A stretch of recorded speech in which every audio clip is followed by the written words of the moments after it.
أعوذ بالله من الشيطان الرجيم. بسم الله الرحمن الرحيم.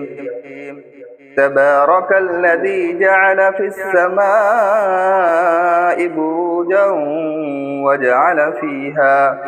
وجعل فيها سراجا وقمرا منيرا، وهو الذي جعل الليل والنهار خلفة لمن أراد أن يذكر أو أراد شكورا.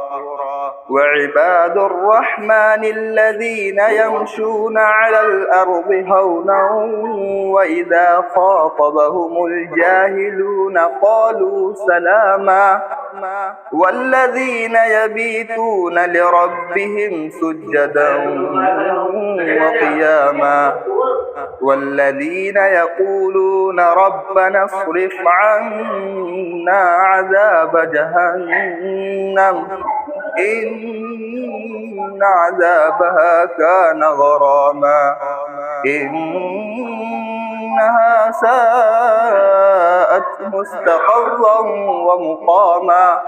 والذين إذا أنفقوا لم يسرفوا ولم يقتروا وكان بين ذلك قواما.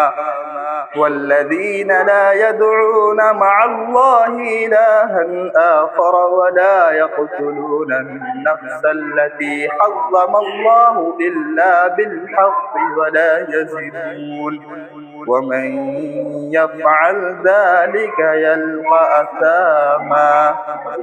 صدق الله العظيم. ما شاء الله.